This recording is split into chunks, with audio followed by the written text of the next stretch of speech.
सम्मान्य सभामुख महोदय, सबभन्दा पहिले त म संघीय लोकतान्त्रिक गणतन्त्र नेपाल स्थापनाका लागि आफ्नो जीवन बलिदान गर्ने हजारौं वीर शहीदहरूप्रति श्रद्धासुमन अर्पण गर्दछु। साथै हजारौं ती वीर योद्धाहरू, बेपत्ता योद्धा र घाइतेहरूप्रति र लाखौं जनसमुदायप्रति हार्दिक सम्मान र आभार प्रकट गर्न चाहन्छु। इतिहासका विभिन्न कालखण्डका ती गौरवपूर्ण बलिदानलाई आज हामी सबैले अझ विवेक र कृतज्ञताका साथ स्मरण गर्नुपर्ने भएको छ, किनकि त्यो शहादतबाट प्राप्त जनताका उपलब्धिमाथि अहिले प्रतिगमन र प्रतिक्रान्तिको तरबार चलाउने सपना देखिँदैछ। त्यसकारण हामीले विशेष रूपले स्मरण गर्न जरुरी छ। जनताको बलिदानपूर्ण लामो सङ्घर्षबाट प्राप्त उपलब्धिलाई उल्ट्याउने कोसिस हुँदैछ। म आज विशेष समय लिएर आम नेपाली जनतालाई यो भन्न सम्मानित रोस्टममा उभिएको छु कि अब हामीले एकातिर सरकारका गलत क्रियाकलापका विरुद्ध र अर्कातिर प्रतिगामी चलखेलका विरुद्ध एकैसाथ जुझ्नुपर्ने विशिष्ट स्थिति सिर्जना भएको छ। सरकारको व्यथिति, अविवेक र असफलताले जनतामा व्यवस्थाप्रति नै मोहभङ्ग बढाउँदै लगेको छ। 8 महिना अघिसम्म देशमा त्यस्तो ठुलो असन्तोष थिएन। माइतीघर मण्डला पनि लगभग खाली हुँदै थियो। तर आज मिटर ब्याज पीडितले सिडिओ अफिस भित्रै आत्महत्या गर्न खोजेका समाचार पढ्नु परेको छ। गुठी पीडित जनता 100 किलोमिटर छिचोलेर आफ्ना पीडा सुनाउन काठमाडौँ आइपुगेका छन्। लघुवित्त पीडितका समस्या अझ बल्झिएका छन्। सहकारी पीडित थप पीडित भएका छन्। देशभरका सामुदायिक विद्यालयका शिक्षक चक र डस्टर छाडेर राजधानी केन्द्रित आन्दोलनमा उत्रिएका छन्। दुग्ध उत्पादक किसान हुन् वा तरकारी उत्पादक, निर्माण व्यवसाय हुन् वा उखु किसान, दलित हुन् वा महिला, म सबैलाई आज आन्दोलनमै देखिरहेको छु। मलाई लाग्छ हामी सबैले स्थिति अलि जटिल छ भन्ने महसुस गरेकै छौँ। सरकारमा बसेका साथीहरूलाई मेरो प्रश्न छ, हरेक वर्ग र समुदायले अब आन्दोलन बाहेक अरू विकल्पै देख्न छाडेको हो? सरकारले जनतासँग संवाद गर्ने सामर्थ्य गुमाएको हो कि संवाद गर्नै नचाहेको हो? जनताको नजरमा सरकारको विश्वसनीयता र सरकारसँग संवादको औचित्य नै समाप्त भएको हो? सरकारको विश्वसनीयता सकिएकै देखेर आज पुरातनपन्थी राजतन्त्रवादी हौसिएका छन्। वर्षौंसम्म बन्द कोठामा समेत राजतन्त्र पुनर्स्थापनाको सपना देख्न डराएकाहरू आज सडकमै ओर्लिएका छन् र सडकबाटै राजतन्त्र पुनर्स्थापनाको चुनौती दिन थालेका छन्। राजावादीहरूको यो चहल पहलका पछाडि सङ्गठित प्रयास छ भन्ने कुरा हामीलाई थाहा छ। यसमा देशभित्र र बाहिरका चलखेल पनि मिसिएका छन्। तर म के भन्न चाहन्छु भने यसकालका चलखेल आज मात्रै भएका होइनन्। नेपालमा यस्ता चलखेलहरू हिजो पनि थिए, अस्ति पनि थिए। तर अहिले चाहिँ यो अचानक वृद्धि किन भयो? प्रश्न मुख्यतः यहाँ रहेको छ। पछिल्ला 8 महिनामा सत्तामा रहेका पार्टीहरूले प्रदर्शन गरेका शासकीय शैली र त्यसबाट उत्पन्न असन्तोष नै यसको मूल कारण हो भन्ने बुझ्न अब कठिनाई छैन। सभामुख महोदय, आज म ठुलो जिम्मेवारीका साथ सँगसँगै चेतावनीका साथ पनि भन्न चाहन्छु, नेपालको शान्ति प्रक्रिया मात्र होइन, गणतन्त्रको इतिहास पनि बडो मौलिक र निकै उदार रहेको छ। संसारभरिको गणतन्त्रको इतिहासमा राजतन्त्रको रगतले लेखिएका थुप्रै उदाहरण भेटिन्छ, तर नेपाल त्यसको अपवाद बन्यो।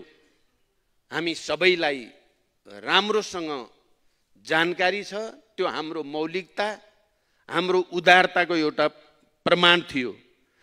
पूर्व शाही परिवारमाथि हिंसाको कुरा त परेको कुरा हो, निर्वासन समेत नतोकी पूर्व राजालाई तत्कालका लागि सुरक्षित बस्ने ठाउँ समेत दिएर नेपालमा गणतन्त्रको इतिहास लेखिएको हो भन्ने कुरा हामी कसैले बिर्सिन हुँदैन।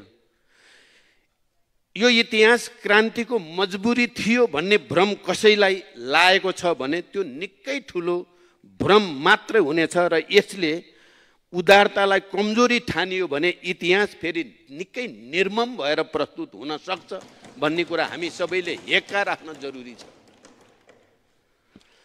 गणतन्त्रका लागि यो देशका लगभग हरेक ढुङ्गामा जनताको रगत बगेको छ, हामी कसैले नबिर्सौँ। क्रान्तिको इतिहास पढ्नुहोस्, गणतन्त्रको जग कति फराकिलो छ।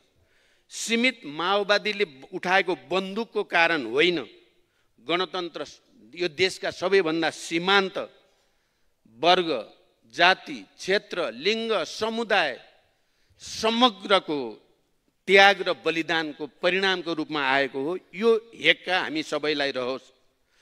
सार्वभौम भइसकेको नेपाली जनता फेरि रैती हुन्छन् भनेर सोचियो भने त्यो भन्दा ठुलो भ्रम अरू केही हुनै सक्दैन। हिजो गणतन्त्र माग्दा टाउकाको मोल तोकिएको थियो राजतन्त्र अन्तर्गत। अहिले राजावादी साथीहरू सम्मानित संसदमै हुनुहुन्छ। लोकतन्त्र र राजतन्त्रको तुलना हुनै सक्दैन भन्ने कुराको यो भन्दा राम्रो उदाहरण अरू केही हुन सक्छ र? एउटा विचारका रूपमा राजतन्त्रसँग मेरा असहमति छन्, तर म लोकतान्त्रिक हकको सम्मान गर्दछु। 106 वर्ष अघि राजतन्त्र समाप्त भएको रुसमा अझै राजतन्त्रवादी पार्टी अस्तित्वमा छन्। अझै फ्रान्समा अन्तिम राजतन्त्र सकिएको 175 वर्ष भयो, अझै पनि त्यहाँ राजतन्त्र फर्काउन चाहने पार्टीहरू अस्तित्वमा छन्।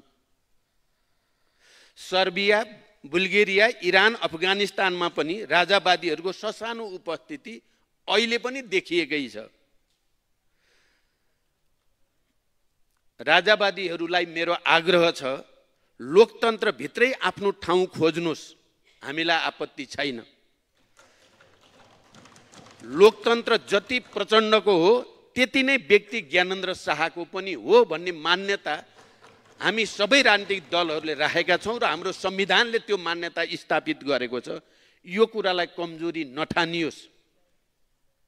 तर लोकतन्त्रका मूलभूत सिद्धान्त नमानेर असंवैधानिक र अलोकतान्त्रिक बाटो रोजियो भने क्रान्तिले एकपटक फेरि आफ्नो शक्ति देखाउनेछ। यो चुनौती पनि म राख्न चाहन्छु। एकातिर राजावादी साथीहरू सडकमा पनि हुनुहुन्छ, सदनमा पनि हुनुहुन्छ। उहाँहरूका उद्देश्य बडो प्रष्ट छन्। उहाँहरू इतिहासको चक्कालाई पछितिर फर्काउन चाहनु भएको छ। अर्कातिर सरकारको कुशासन पनि छ। लोकतन्त्रलाई जति ठुलो चुनौती बाहिरबाट छ, सत्तासीन साथीहरूको कुशासनले व्यवस्थाभित्रैबाट लोकतन्त्रलाई त्योभन्दा बढी चुनौती दिइरहेको छ भन्ने कुरालाई पनि हामीले बिर्सिन हुँदैन।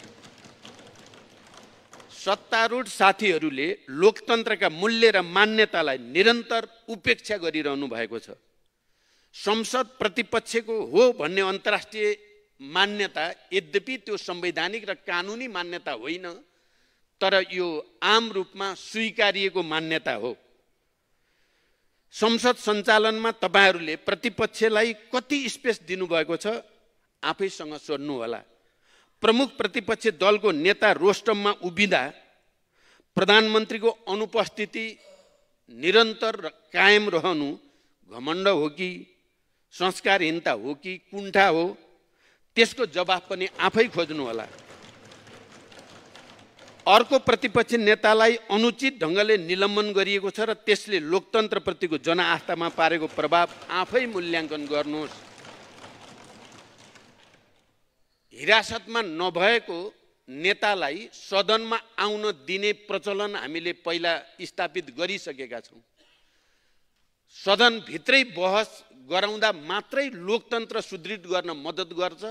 ठाउँ ठाउँ घुमाएर हुर्मत लिने कामले लोकतन्त्रलाई मद्दत गर्दैन। यो कुरा पनि हेक्का रहोस्।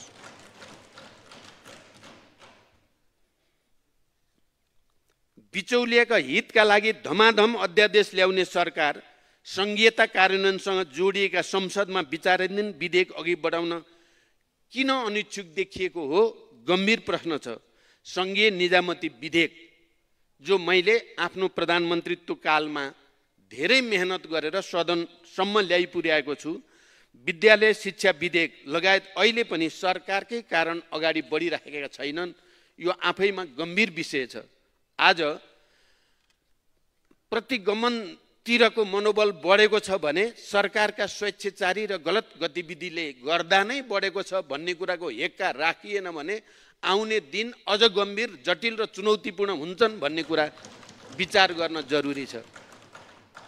कसैको तस्बिर छापिएकै टी सर्ट लगाएकै कारण सरकारले नागरिकलाई नियन्त्रणमा लिइरहेको छ। लोकतन्त्रमा सरकारले राख्छ त्यस्तो हक? हिजो राजा महाराजा नै पुरै सडक खाली गरेर सवारी चलाउने सनक चढ्छ हाम्रा प्रधानमन्त्रीजीलाई। लोकतन्त्रले के यो राजसी ठाट स्वीकार गर्छ? सत्तारूढ पार्टीका कार्यकर्ताले आम नागरिकता परेको र वर्दीधारीलाई नै आक्रमण गर्छ, तर तिनलाई कारबाही हुँदैन। यस्तो दण्डहीनताले लोकतन्त्रप्रति जनताको भरोसा बढाउँछ या जनताको वितृष्णा बढाउँछ? हेक्का राख्नुपर्ने विषय हो। मैले पटक पटक भनेको छु, आज हामी सबै जनताको अत्यन्त सधन निगरानीमा छौँ। तर तपाईहरूले जनचाहनालाई बारम्बार उपेक्षा गरिरहनु भएको छ। पछिल्ला 8 महिना तपाईहरूले लोकतन्त्रलाई गङ्गा नदी जस्तो बनाइदिनु भएको छ। एक अर्कालाई चोख्याएर नक्काली भुटानी शरणार्थी काण्ड धुनुभयो गङ्गा नदीमा, तर फोहोर भयो लोकतन्त्र। बाल मन्दिर धुनुभयो, तर फोहोर थुप्रियो लोकतन्त्रमा। गिरिबन्धु धुनुभयो, त्रिभुवन विश्वविद्यालयका जमिनहरूको काण्ड धुनुभयो, तर जनताको नजरमा मैलो लोकतन्त्र देखियो। लोकतन्त्र तपाईहरूप्रतिको आक्रोश आज व्यवस्थाका विरुद्ध पोखिन खोज्दैछ भन्ने कुरालाई कतिको आत्मसमीक्षा गर्नुभएको छ? मैले यही सदनमा पछिल्लो पटक विश्वासको मत लिँदै गर्दा भनेको थिएँ, आत्मसमीक्षा सहित गल्ती हाम्रा पनि भए। हामी सबैले आफ्नो आत्मसमीक्षा गरेर जनता प्रति जवाफदेही हुने प्रक्रियाको सुरुवात गरेनौँ भने आउने दिन झन जटिल हुन्छन् भनेर भनेको थिएँ। अहिले सरकार र सरकारी संयन्त्रमा बसेका साथीहरूले बडो घमण्ड गरेको सुनिन्छ। सरकार यो गर्दैछ, सरकार त्यो गर्दैछ, तर 2/3 घोडा कसले दौडाएको छ? मैले त्यति बेला पनि भनेको थिएँ, अहिले पनि जोड दिएर भन्ने चाहन्छु। सरकारको 2/3 घोडा सरकारका प्रधानमन्त्री र मन्त्रीले चलाएको मैले चाहिँ देखेको छैन। त्यो घोडा बिचौलियाहरूले चलाएका छन्। तपाईहरूले गर्ने नियुक्ति, तपाईहरूले गर्ने सेटिङ तपाईहरूले गरेको मैले देख्दिनँ। ती त बिचौलियाहरूले, उनीहरूले निर्णय गरे अनुसार भएको देखेको छु। म चुनौतीका साथ भन्न चाहन्छु, पछिल्ला 8 महिनामा एउटै नीति, एउटै निर्णय र एउटै नियुक्ति मलाई भनिदिनुहोस् जसका पछाडि बिचौलिया छैन। जम्मा एउटा उदाहरण दिए पनि हुन्छ। तपाईहरूका संयन्त्र, समिति, बैठक यी सबै नाटक जस्ता मात्र देखिएका छन्। सत्ताको ड्राइभिङ सिटमै आज बिचौलिया छ। मेरो नेतृत्वको सरकार किन हट्यो भन्ने कुराको व्याख्या मैले पहिले नै गरिसकेको छु। सत्ताको ड्राइभिङ सिटमै बिचौलिया छन्। बिचौलियाको आँट र शक्तिले आज इमान्दार व्यवसायलाई विचलित बनाएको छ। भोलि तपाईहरू आफै विचलित हुनुहुनेछ। यो सरकार ठुलो राजनीतिक बलमिचाइ र संविधानको अपहेलनाबाट बन्यो। लोकतन्त्रको सिधा अपहेलना गरियो। जनता झस्केकै त्यही बिन्दुबाट हो भन्ने कुरा म सरकारमा भएका प्रमुख पार्टीका नेता साथीहरूलाई गम्भीरतापूर्वक समीक्षा गर्न अनुरोध गर्न चाहन्छु। तपाईहरुले एकातिर त सदनभित्रको पहिलो र दोस्रो पार्टीको गठबन्धन बनाएर सदनभित्रबाट बहस र सङ्घर्षबाट सरकारको विकल्प बन्न सक्छ भनेर जनताले आश गर्ने ठाउँ सिद्ध्याइदिनु भयो तपाईहरुले। निरङ्कुशता हुन्छ अब भन्ने कुरा स्थापित गरिदिनु भयो तपाईहरुले। पहिलो कुरा त यस्तो सामान्यतः लोकतन्त्रमा हुँदैन भन्ने कुरा तपाईहरुले थाहा नपाएको होइन, थाहा पाई तपाईहरुले गर्नुभयो। जनता त्यही बिन्दुबाट तपाईहरुसँग नराम्रोसँग झस्किएको छ।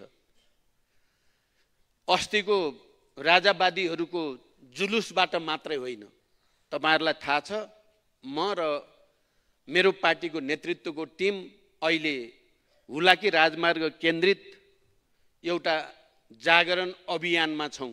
झापाबाट सुरु गरेर हामी रौतहटसम्म आएर यसलाई केही दिनको लागि स्थगित गरेर हामी छिटै जाँदैछौँ। फेरि त्यसमा त्यहाँ हामीले जे देख्यौं जनतामा सरकारप्रति बिल्कुल विश्वास छैन, अविश्वास छ। जनता विकल्प खोज्नेतिर लागिराखेको छ र हामीले यी कुराहरू भन्दा जनतामा एउटा भरोसा, एउटा आशा जागेको पनि हामीले देख्यौं। एकातिर संख्या छ तपाईहरुसँग 2/3, यो 2/3 चाहिँ बडो खतरनाक हुने लक्षण देखिँदैछ। तपाईहरुलाई 2/3 भनेर ढुक्क देखिनु भएको छ। जसलाई नियुक्ति गरे पनि भयो, 3 नम्बरकोलाई 1 नम्बर बनाइदिने भयो, 1 नम्बरकोलाई 4 बनाएर फालिदिने भयो, जे गरे पनि भएको छ, किनकि तपाईहरुसँग 2/3 छ। तर यो 2/3 नै नेपालको लोकतन्त्रको लागि, नेपालको संघीय लोकतान्त्रिक गणतन्त्रको लागि घातक हुने त होइन भन्ने प्रश्न जनताको मनमा जन्मिसकेको छ। म तपाईहरुलाई पनि गम्भीर रूपले विचार गर्न अनुरोध मात्रै गर्न सक्छु। अहिले यो संख्याको अहंकार त छँदैछ, त्यो अहंकार भित्रबाट सत्ताको दुरुपयोग सुरु भयो। प्रतिपक्ष र जनताको रचनात्मक खबरदारीलाई सरकारले कुनै भाउ नदिएकै कारण आज जनता सडकमा ओर्लिने अवस्था आएको छ र तपाईहरुलाई लागेको होला हामीसँग 2/3 छ, कसले के गर्छ। अहिले भर्खरै राप्रपाको माननीय सदस्यले बडो चुनौतीका साथ र आत्मविश्वासको साथ भनिसक्नु भयो, हेर्दै जानुस् पुरै नेपाल के हुन्छ। यसबीचमा तपाईहरुले पटक पटक लोकतन्त्रको लक्ष्मण रेखा नाग्ने गर्नु भएको छ। पहिलो त यो जन्म नै लोकतन्त्र विरुद्ध भयो, संविधान विरुद्ध भयो भन्ने मेरो गम्भीर भनाइ छ। तपाईहरुले यसलाई चाहिँ सरकार छोड्नु परेको होला, असन्तुष्टि होला भनेर बडो सहज व्याख्या गर्नु भएको छ। जबकि पहिलो र दोस्रो पार्टी मिल्ने कुरा नै लोकतान्त्रिक मूल मर्म विपरीत छ। सदन भित्रको विकल्पलाई रोक्ने उद्देश्य छ। दोस्रो कुरा, मैले विश्वासको मत लिन अगाडि बढिसकेपछि संविधान त सरकार सबभन्दा ठुलो पार्टीको नेतृत्वमा बन्नै पर्थ्यो। तपाईहरुले त्यहाँ बलमिचाइ गर्नुभयो, जबरजस्ती गर्नुभयो। संविधानमा ब्ल्याक एन्ड व्हाइटमा लेखिएको प्रावधानलाई मिचेर भए पनि सरकार चाहिँ बनाइ छाड्ने गर्नुभयो। त्यही बिन्दुबाट तपाईहरुले लोकतन्त्रमाथि नराम्रोसँग प्रहार गरेको जनताले महसुस गरेको छ। मैले यही रोस्टमबाट भनेको थिएँ, सरकार स्वार्थ समूहको भरिया भएर उभिँदा जनतामा निराशा र आक्रोशको आगो ज्यामितीय रूपमा बढेको छ र त्यो आगो लोकतन्त्रकै विरुद्ध प्रयोग हुने हो कि भन्ने गम्भीर प्रश्न अहिले हामी सबैको मनमा छ। व्यथित र विकृति सरकारले नै बोकेको छ। व्यापारीहरूसँग बक्यौता उठाउन खोज्यो, जथाव्यापी लाइसेन्स बेच्न दिएन भनेर विद्युत प्राधिकरणका कार्यकारी निर्देशक सरकारको कोप भाजनमा पर्नु भएको छ। प्रतिगमनकारीहरू नारायण हिटीको गेटैमा आइपुग्दा पनि सरकारको कार्यशैली यस्तो भएपछि लोकतन्त्र जोखिममा पर्दैन त? म पछिल्ला प्रदर्शनहरूलाई केही पनि होइनन् भनेर उपेक्षा गर्दिन। सत्तामा रहेकाहरूलाई भन्न चाहन्छु, तपाईहरू पनि यसको निम्ति भागीदार हुनुहुन्छ। विदेशी षड्यन्त्र होलान्, विगतमा पनि हामीले देख्ने गरेका हौं। अहिलेकै अस्तिको प्रदर्शनमा नि हामीले देख्यौँ को फोटो टाँसिए इत्यादि इत्यादि। तर म त्यसलाई पहिलो ठान्दिनँ, त्यो मेन कुरा हो भन्ने मलाई लाग्दैन। मुख्य कुरा त त्यहाँ उत्रिएको त नेपाली जनता नै हो नि। फोटो जसको टाँसिए पनि उत्रेको नेपाली जनता नै हो। यसलाई जनताको असन्तोष र अव्यवस्था र कुशासन विरुद्ध जनताको आक्रोशको रूपमा बुझ्न ढिलो गरियो भने धेरै ढिलो हुन सक्छ। सरकारलाई मेरो आग्रह छ, यसलाई गिजोल्नतिर नलाग्नुहोस्, सत्ताको अनावश्यक प्रदर्शनतिर नलाग्नुहोस्। तपाईहरूको अनावश्यक अहङ्कार, दुर्वचन, उपेक्षा, घमण्ड र अविवेकको मूल्य हो त्यो। त्यसको थप मूल्य तिर्न यो देश तयार छैन।